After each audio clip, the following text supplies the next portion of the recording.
Hi, I'm Max Keiser. This is the Keiser Report. I put a hex on you. I put a hex on you. It's all about witches. Stacey Herbert, tell me more. Max, Romania's witches curse income tax ruling. So because of the financial crisis and the collapse of banking systems and GDPs around the world, Romania's government has started taxing witches and fortune tellers from the 1st of January this year. And because of this, the witches are basically cursing the government.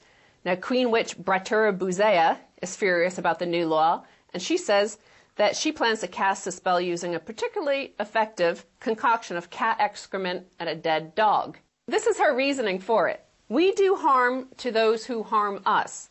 They want to take the country out of the crisis using us.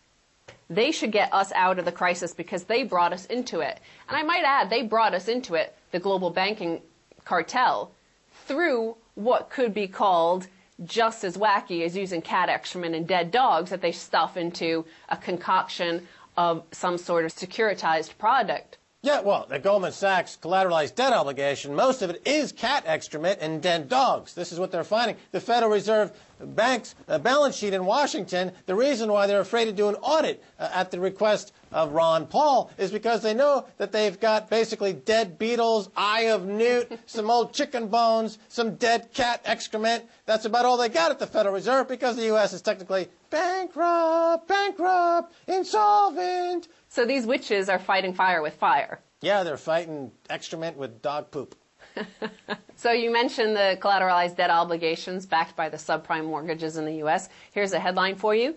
Foreclosures may be undone by state ruling on mortgage transfer. This sounds like good news, doesn't it? This is the Massachusetts highest court is poised to rule on whether foreclosures in the state should be undone because of the securitization industry practices. At issue is whether a mortgage can be transferred without naming the recipient, which is a common securitization practice, and whether the right to a mortgage follows the promissory note it secures when the note is sold. So a victory for home buyers, for mortgage holders, will mean that many of these banks might have to buy back these mortgages that they foreclosed on. Right. Of course, that would mean losses for the banks. So what are the banks going to do? Hello, Obama? We need you to change some laws. That's right, Obama. You're our man. Just change the laws because we don't want to suffer any casualties. It's a national security. Change the laws, Obama. And Obama will be like, yes, sir, oh, Bank of America, I'll do whatever you want because the rule of law doesn't exist in the financial industry. No, not in America. Well, the next headline suggests that this could be true because remember, during the deepest, darkest part of the financial crisis, there was common cause throughout America against the Federal Reserve, whether you're right-wing, left-wing, progressive, unprogressive, red state, blue state, Republican, Democrat. Many people wanted to end the Fed. And what happened with Obama's legislation to repair the financial system? He empowered the Fed, the Federal Reserve Bank in Washington. So here's the headline for you, Max. Fed moves to gut predatory lending regulation. So the Federal Reserve is pushing a new mortgage regulation that would effectively eliminate the most powerful federal remedy for predatory lending. This remedy is called rescission, which is used to strike down demonstrably illegal or fraudulent loan contracts and void a bank's ill-gotten gains from such predatory lending practices.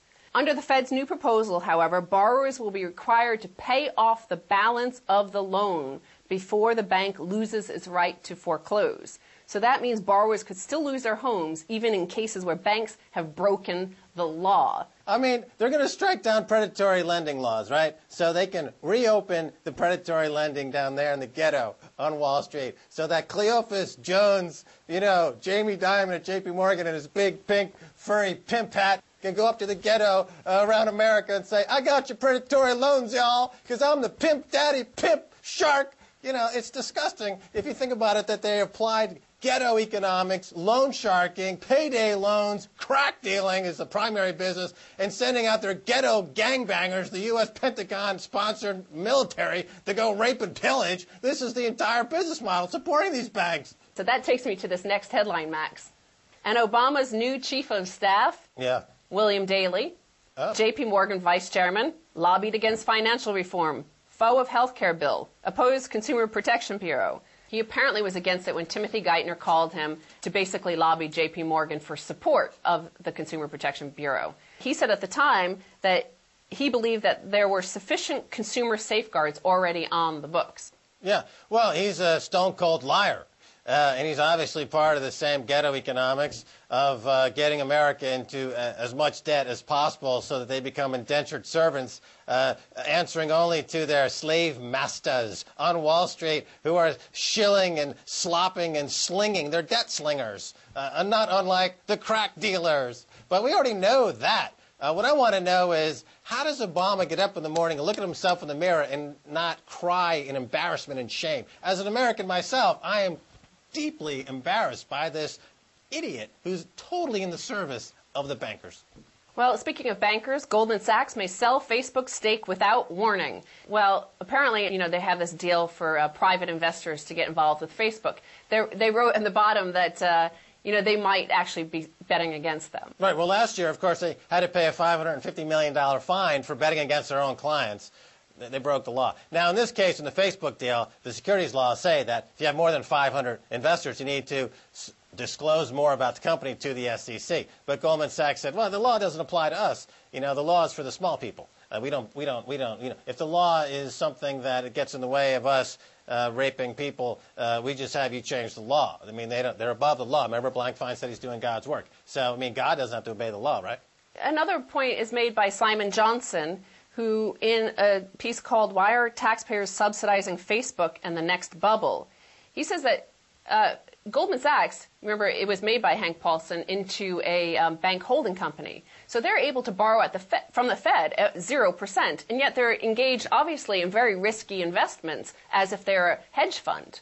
Well, exactly. Under the Volcker rule, remember, the whole point was to shut down the proprietary trading desk because they were taking huge short-term risks that were underwritten by the U.S. public who had to bail them out. So to bypass that Volcker rule restriction, they've gotten into the pre-IPO market, which doesn't even exist. They invented it on the spot. There's no even regulations that cover it, and they've glommed onto Facebook. Well, we've been speaking about banks, and I want to go on to this next headline. This is from CNN Money. 2011, year of the bank run.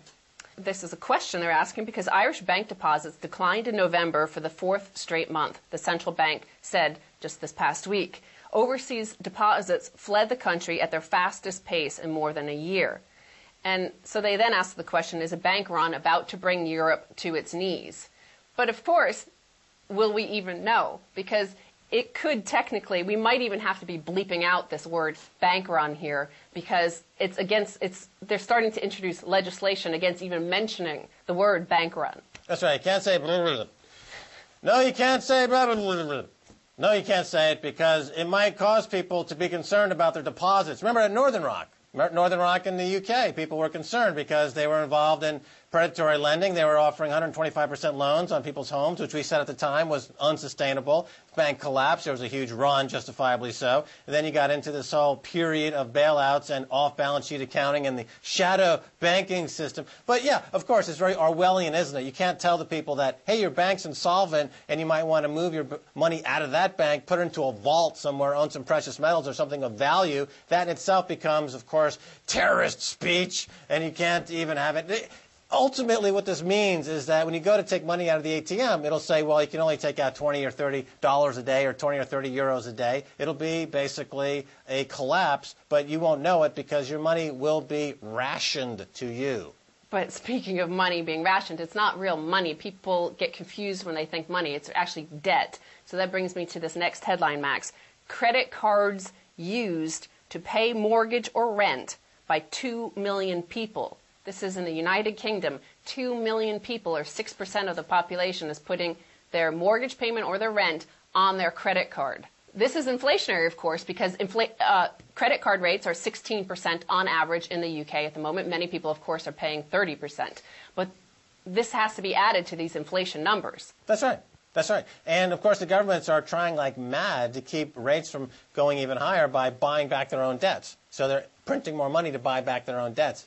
Well, they're doing this to keep money from being expensive for the bankers. So the bankers, like Goldman Sachs and JP Morgan, will always pay 0%. These people at the bottom who are suffering the inflation will continue to pay 16%, 20%, 80% more every single month, every single quarter for their rent and mortgage. Yeah, absolutely. And we also see, inflation and this sovereign debt issue. In the final headline here, Max, Jeff Rubin, peak oil means massive sovereign defaults. So this is Jeff Rubin, and he's a legendary oil analyst, apparently, and he says that it takes huge amounts of energy, particularly oil, to achieve the growth rates that all the near-bankrupt governments around the world need to even service their debt, let alone repay it.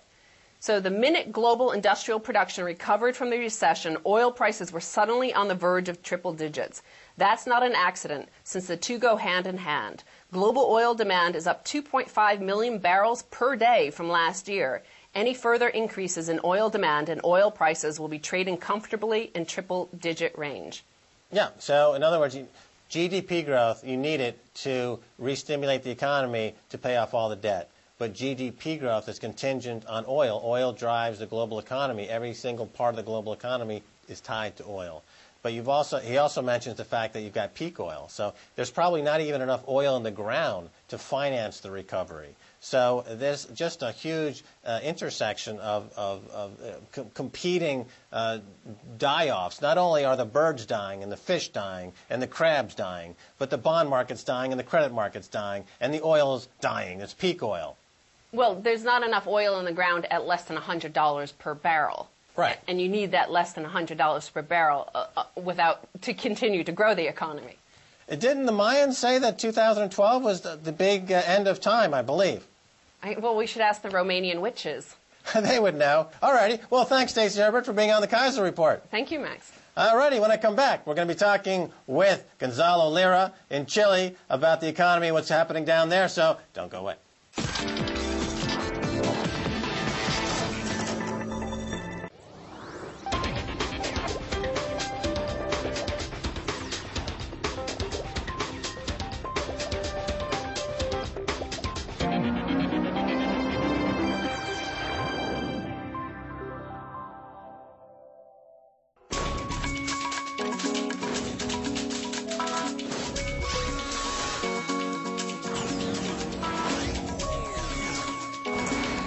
More news today. Violence has once again flared up.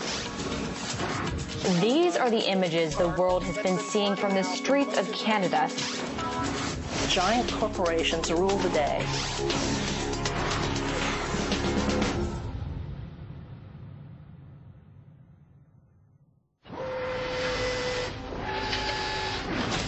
Welcome to the future, bringing you the latest in science and technology from around Russia.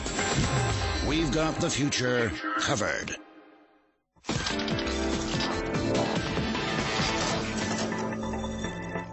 Welcome back to the Keiser Report. I'm Max Keiser. Time to go back to Chile and talk with Gonzalo Lira, one of the regulars here on the Keiser Report.